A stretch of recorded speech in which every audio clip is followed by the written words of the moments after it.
தமிழொலி நேயர்களுக்கு வணக்கம். இன்றைய காலை நேர தலைப்பு செய்திகள்.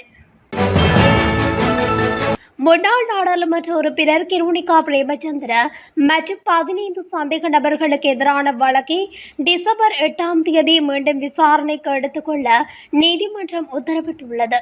கருவாத்தோட்டம் காவல்துறை பிரிவில் வீதிகளை மறித்து ஆர்ப்பாட்டத்தில் ஈடுபட்ட சம்பவம் தொடர்பில் கொழும்பு நீதவான் நீதிமன்றத்தில் நேற்று முன்னிலைப்படுத்தப்பட்ட போது இந்த உத்தரவு பிறப்பிக்கப்பட்டுள்ளது. குறித்த முறைப்பாடு நேற்று கொழும்பு தலைமை நீதவான் தாடிஜா லக்மாலி ஜேதுங்க முன்னிலையில் விசாரணைக்கு எடுத்துக் கொள்ளப்பட்டிருந்ததும் குறிப்பிடத்தக்கது. கிருசாந்தியுடைய கொலைக்கும் தேசிய மக்கள் சக்திக்கும் எந்த தொடர்பும் இல்லை என்று கடத்தொழில் அமைச்சர் ராமலிங்கம் சந்திரசேகரன் குறிப்பிட்டுள்ளார். நாடாளுமன்றத்தில் நேற்று உரையாற்றும் போது அவர் இவ்வாறு குறிப்பிட்டுள்ளார். கிருசாந்தியுடைய கொலையானது 1990ஆம் ஆண்டுகளில் நடைபெற்றது. அந்த காலத்தில் நாங்கள் நாடாளுமன்றத்திலும் இல்லை. செம்மணி அணையாதீவு இறுதி போராட்டத்தின் போது நான் சென்றபோது அங்கு ஒரு சிலர் எங்களுக்கு எதிராக செயல்பட்டனர். இது ஒரு திட்டமிட்ட செயல். அங்குள்ள மக்களை நாங்கள் குறை கூறவில்லை. நாங்கள் இவ்வாறான பிரச்சினைகளை கண்டு ஓடுபவர்கள் இல்லை என குறிப்பிட்டுள்ளார். சிறுபோகத்தின் போது நெல்லை கொள்வனவு செய்வதற்காக சிறு நடுத்தர நெல்லாலை உரிமையாளர்கள் மற்றும் கூட்டுறவு சங்கங்களுக்கான மடப்பண கடன் திட்டம் அறிமுகப்படுத்தப்பட்டுள்ளது. விவசாயிகளுக்கு சலுகையை பெற்றுக் கொடுக்கும் நோக்கில் இம்முறை அறிமுகப்படுத்தப்பட்டுள்ளது. இந்த திட்டம் இன்று முதல் ஆரம்பிக்கப்படும் என்று நிதியமைச்சர் தெரிவித்துள்ளது. முன்னாள் அமைச்சர் காமினி லோகுகே நேற்று காலமாகியுள்ளார். அவர் தனது 82வது வயதில் காலமாகியுள்ளார். கொழும்பில் உள்ள ஒரு தனியார் மருத்துவமனையில் சிகிச்சை பெற்று வந்த நிலையில் அவர் காலமானார். நேற்று இவர் காலமாகியுள்ளதாக தெரிவிக்கப்படுகிறது.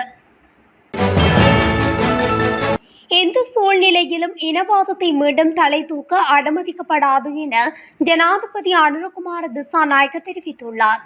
கல்தீவ மகாவலி விளையாட்டரங்கில் நேற்று பிற்பகல் நடைபெற்ற நிகழ்வொன்றில் கலந்து கொண்டு உரையாற்றும் போதே ஜனாதிபதி இதனை குறிப்பிட்டுள்ளார். அதன்போது சில அரசியல் குழுக்கள் அதிகாரத்தை கைப்பற்ற இனவாதத்தை ஒரு கருவியாக பயன்படுத்தியதாக சுட்டிக்காட்டிய ஜனாதிபதி பாதிக்கப்பட்டவர்கள் அரசியல்வாதிகள் அல்ல, மாறாக வடக்கு மற்றும் தெற்கில் உள்ள அப்பாவி பெற்றோரின் பிள்ளைகள் என்றும் கூறியுள்ளார். இதேவேளை தற்போதுள்ள சட்டங்கள் அதற்கு போதுமானதாக இல்லாவிட்டால் சட்டங்கள் வலுப்படுத்தப்பட்டு இனவாதம் தோற்கடிக்கப்படும் என்று அவர் தெரிவித்துள்ளார். இதேவேளை தற்போதுள்ள சட்டங்கள் அதற்கு போதுமானதாக இல்லாவிட்டால் சட்டங்கள் வலுப்படுத்தப்பட்டு இனவாதம் தோற்கடிக்கப்படும். சிங்களவர்கள், தமிழர்கள் மற்றும் முஸ்லிம்கள் அனைவரும் ஒன்றாக வாழும் ஒரு சமூகத்தை உருவாக்குவதே தனது அரசாங்கத்தின் நோக்கம் என்று ஜனாதிபதி அனுர மேலும் வலியுறுத்தியுள்ளார். கபரென திருகோணமலை பிரதான வீதியில் வெடிபொருட்களை ஏற்றிச் சென்ற குற்றச்சாட்டில் லொரியின் சாரதியொருவர் கைது செய்யப்பட்டுள்ளதாக போலீசார் தெரிவித்துள்ளனர். திருகோணமலை பிரதான வீதியில் உள்ள கட்ரஸ் கொட்டுவ பகுதியில் அதிகாரிகளால் வாகனம் நிறுத்தப்பட்டு சோதனை செய்யப்பட்டது. சாரதியின் இருக்கைக்கு அருகிலுள்ள டேஷ்போர்டுக்கு அடியில் C4 எனப்படும் சக்தி வாய்ந்த வெடிபொருள் அடங்கிய பொதி கண்டுபிடிக்கப்பட்டதாகவும் போலீசார் குறிப்பிட்டுள்ளனர். பறிமுதல் செய்யப்பட்ட வெடிபொருட்கள் 156.7 கிராம் எடையுள்ளதாக இருந்ததுடன் லொரியும் பறிமுதல் செய்யப்பட்டுள்ளது. C4 மிகவும் சக்தி வாய்ந்த வெடிபொருள் எனவும் அதனை கொண்டு செல்ல தடை செய்யப்பட்டுள்ளமையை போலீசார் உறுதிப்படுத்தியுள்ளனர். கந்தலாய் பகுதியிலிருந்து தெற்கு பகுதிக்கு வெடிபொருட்கள் ஏற்றிச் செல்லப்பட்டதாகவும் விசாரணையில் தெரியவந்துள்ளது. வர்த்தகம், உணவு பாதுகாப்பு மற்றும் கூட்டுறவு அபிவிருத்தி அமைச்சர் வசந்த சமரசிங்கவுக்கு எதிராக முறைப்பாடு ஒன்று சமர்ப்பிக்கப்பட்டுள்ளது. லஞ்சம் அல்லது ஊழல் குற்றச்சாட்டுகளை விசாரணை செய்யும் ஆணைக்குழுவின் முன் நேற்று குறித்த முறைப்பாடு பதிவு செய்யப்பட்டுள்ளது. உப்பு இறக்குமதியில் மோசடி நடந்ததாக குற்றம் சாட்டி பல சிவில் சமூக அமைப்புகள் லஞ்ச ஒழிப்பு ஆணையத்திடம் இந்த முறைப்பாடுகள் சமர்ப்பிக்கப்பட்டுள்ளன. சுமார் 75 ரூபாய்க்கு இறக்குமதி செய்யப்பட்ட 1 கிலோ உப்பு தற்போது சந்தையில் சுமார் 320 ரூபாய்க்கு விற்கப்படுவதாக சிவில் சமூக அமைப்புகளின் பிரதிநிதிகள் தெரிவித்தனர். அதன்படி உப்பு இறக்குமதி மூலம் பல பில்லியன் ரூபாய் மோசடி செய்யப்பட்டுள்ளதாக அந்த அமைப்புகள் மேலும் தெரிவித்துள்ளன. இலங்கையில் வெளிநாட்டு வேலைவாய்ப்பு வழங்குவதாக வெளியிடப்படும் விளம்பரங்கள் தொடர்பில் எச்சரிக்கை விடுக்கப்பட்டுள்ளது. இலங்கை வெளிநாட்டு வேலைவாய்ப்பு பணியகம் இந்த எச்சரிக்கையை வெளியிட்டுள்ளது. சமூக ஊடகங்கள் வழியாக நடைபெறும் பொய்யான வேலைவாய்ப்பு மோசடி தொடர்பாக இவ்வாறு அவசர எச்சரிக்கை விடுத்துள்ளது. துபாயில் பணிபுரிந்த ஒரு இலங்கை நபர் தற்போது துபாயில் வேலைவாய்ப்புகளை வழங்குவதாக கூறி போலி விளம்பரம் செய்யப்படுவதாக குறிப்பிடப்பட்டுள்ளது. இலங்கை மக்களை ஏமாற்றும் நோக்கில் துபாயில் வேலை செய்யும் இலங்கை மக்களிடமிருந்து வீடியோ கருத்துக்கள் சேகரிக்கப்படுகின்றன. பின்னர் அவை தவறாக மாற்றப்பட்டு அந்த நபர்தான் அவர்களுக்கு வேலைவாய்ப்பு வழங்கியது போன்று விளம்பரம் செய்யப்படுவதாக தெரிவிக்கப்படுகின்றது. இந்த வீடியோக்கள் யூடியூப், பேஸ்புக் போன்ற சமூக ஊடகங்களில் பதிவேற்றப்படுகின்றன. மேலும் பலரை மோசடிக்குள் இழுக்க முயற்சிக்கப்படுவதாகவும் எச்சரிக்கை விடுக்கப்பட்டுள்ளது. இலங்கை வெளிநாட்டு வேலைவாய்ப்பு பணியகத்தின் சிறப்பு விசாரணை பிரிவு தற்போது இந்த மோசடியை தீவிரமாக விசாரித்து வருவதாகவும் மக்கள் இதனை நம்பி ஏமாற வேண்டாம் என்றும் தெரிவிக்கப்பட்டுள்ளது.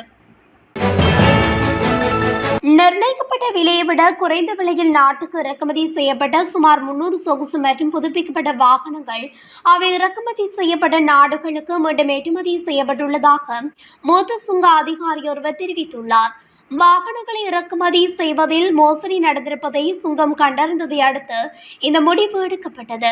விரிவான விசாரணையில் 3ஆம் நாட்டில் இருந்து ஆவணங்களின் அடிப்படையில் வாகனங்கள் இறக்குமதி செய்யப்பட்டுள்ளன என்பது தெரியவந்ததை அடுத்து வாகன இருப்பை வெளியிடுவதை சுங்கம் நிறுத்தி வைத்துள்ளதாகவும் அந்த அதிகாரி குறிப்பிட்டுள்ளார். மட்டக்களப்பு கரடியனாறு இந்து வித்தியாலயத்தில் மாணவர்களுக்கு வழங்கப்பட்ட உணவு ஒவ்வாமை காரணமாக வயிற்று வலி ஏற்பட்ட நிலையில் 22 மாணவர்கள் வைத்தியசாலையில் அனுமதிக்கப்பட்டுள்ளதை அடுத்து அந்த பகுதியில் பெரும் பரபரப்பு ஏற்பட்டிருந்தது. குறித்த பாடசாலையில் சத்துணவு திட்டத்தின் கீழ் பாடசாலையில் சோறுடன் கோழி இறைச்சி கறி தயாரித்து சம்பவ தினமான நேற்று 195 மாணவர்களுக்கு வழங்கப்பட்டுள்ளது. அதனை சாப்பிட்ட சில மாணவர்களுக்கு வயிற்று வலி ஏற்பட்டதை அடுத்து அவர்களை உடனடியாக அருகிலுள்ள கரடியனாறு பிரதேச வைத்தியசாலையில் அனுமதிக்கப்பட்டதுடன் மேலதிக சிகிச்சைக்காக 16 மாணவர்களை மட்டக்களப்பு போதனா வைத்தியசாலையில் அனுமதிக்கப்பட்டனர். இதனையடுத்து பொது சுகாதார பரிசோதகர்கள் குறித்த உணவை பரிசோதனை செய்ததுடன் வழங்கப்பட்ட கோழி இறைச்சி பனிக்கட்டியில் இருந்து எடுத்து தயாரிக்கப்பட்டுள்ளது விசாரணையில் தெரியவந்துள்ளது. 2025ஆம் ஆண்டின் ஜனவரி மாதம் 1ஆம் தேதியிலிருந்து ஜூன் மாதம் 26ஆம் தேதி வரையான காலப்பகுதிக்குள் 11,46,272 சுற்றுலா பயணிகள் நாட்டுக்கு வருகை தந்துள்ளதாக இலங்கை சுற்றுலா அபிவிருத்தி அதிகார சபை தெரிவித்துள்ளது. அதிகளவான சுற்றுலா பயணிகள் இந்தியாவிலிருந்து வருகை தந்துள்ள நிலையில் அவர்களின் மொத்த எண்ணிக்கை 2,37,037ஆகவும் அமைந்துள்ளது. அனுராதபுரத்தில் மகாவளர்ச்சி போலீஸ் பிரிவுக்குட்பட்ட பேமடுவு பகுதியில் காட்டு யானை தாக்கி சிவில் பாதுகாப்பு அதிகாரி ஒருவர் உயிரிழந்துள்ளதாக மகாவளர்ச்சி போலீசார் தெரிவித்தனர். இந்த சம்பவம் நேற்று இடம்பெற்றுள்ளதாக போலீசார் தெரிவித்தனர். வில்பத்து சிவில் பாதுகாப்பு படை முகாமில் பணியாற்றிய TM அனுரகுமார் திசாநாயக்கம் என்ற 47 வயதுடைய சிவில் பாதுகாப்பு அதிகாரியை உயிரிழந்துள்ளார். கடந்த சனிக்கிழமை இரவு தனது பயிர்களை காட்டு யானைகளிடமிருந்து பாதுகாப்பதற்காக தோட்டத்துக்கு சென்றிருந்த போது சிவில் பாதுகாப்பு அதிகாரி காட்டு யானை தாக்கி உயிரிழந்துள்ளதாக போலீசார் மேலும் தெரிவித்தனர். கசலக்க போலீஸ் பிரிவில் அம்பகக பெலஸ் பகுதியில் பழங்கால பொருட்களை பெறும் நோக்கில் அகழ்வு நடவடிக்கைகளில் ஈடுபட்டுக் கொண்டிருந்த தேரர் ஒருவர் உட்பட சந்தேக நபர்கள் 3 பேரை போலீசார் கைது செய்துள்ளனர். கசலக்க போலீஸ் அதிகாரிகளுக்கு கிடைத்த தகவலின் பிரகாரம் மேற்படி பிரதேசத்தில் இந்த சுற்றிவளைப்பு மேற்கொள்ளப்பட்டுள்ளது. சம்பவம் தொடர்பில் 24 வயதுடைய கல்படுகொட பிரதேசத்தைச் சேர்ந்த தேரர் ஒருவரும் 39, 64 வயதுடைய செவனகலம் மற்றும் அம்பகக பெலஸ் பிரதேசத்தைச் சேர்ந்த இருவருமே இவ்வாறு கைது செய்யப்பட்டுள்ளதாக போலீசார் தெரிவித்தனர். மட்டக்களப்பு ஆரியமதி பகுதியில் பேருந்து செல்லுக்குள் சிக்கொண்டு 3 வயது குழந்தை உயிரிழந்துள்ளது. ஆரியமதி பகுதியில் உள்ள ஆடை தொழிற்சாலையில் பணிபுரியும் பெண் தனது 3 வயது குழந்தையை நேற்று தொழிற்தளத்துக்கு அழைத்து சென்றுள்ளார். அங்கிருந்த பேருந்து ஒன்று பின்திசை நோக்கி நகர்ந்தபோது அதன் செல்லுக்குள் அகப்பட்டு குழந்தை உயிரிழந்துள்ளதாக போலீசார் தெரிவித்தனர். ஆரியமதி 1ஆம் பிரிவு காளிக்கோவில் வீதியைச் சேர்ந்த ஆண் குழந்தை ஒன்றே இவ்வாறு உயிரிழந்தது. பாலஸ்தீனத்தின் சுதந்திரத்துக்காக கொழும்பில் நேற்று ஆர்ப்பாட்ட பேரணி ஒன்று முன்னெடுக்கப்பட்டுள்ளது. பாலஸ்தீன ஒருமைப்பாட்டு மக்கள் இயக்கத்தால் ஏற்பாடு செய்யப்பட்டதாக இந்த ஆர்ப்பாட்டம் கொம்மணி தெருவில் ஆரம்பித்து பேரணியாக கொழும்பில் உள்ள அமெரிக்க தூதரகம் வரை சென்று அங்கிருந்து ஆர்ப்பாட்டத்தை முன்னெடுத்துள்ளது. தொழிற்சங்கங்கள் மற்றும் சிவில் சமூக அமைப்புகளின் பிரதிநிதிகளும் இதில் பங்கேற்றனர். வலயக்கல்வி அலுவலகத்தில் பணியாற்றும் அதிகாரி ஒருவர் இணையத்தில் நிர்வாண புகைப்படங்களை வெளியிட்டதாக கூறப்படும் சம்பவம் தொடர்பாக குற்றப்புலனாய்வுத்துறை அதிகாரிகளால் கைது செய்யப்பட்டார். கைது செய்யப்பட்ட அதிகாரி கிகுராகுட வலயக்கல்வி அலுவலகத்தில் மேம்பாட்டு இயக்குநராக பணியாற்றிய 39 வயதுடைய நபர் என்பது விசாரணைகளில் தெரிய வந்துள்ளது. இத்துடன் தமிழொலியின் இன்றைய காலை நேர தலைப்பு செய்திகள் நிறைவடைகின்றன. தொடர்ச்சியாக செய்திகளை அறிந்து கொள்ள தமிழொலி ஊடகத்துடன் இணைந்திருங்கள். நன்றி, வணக்கம்.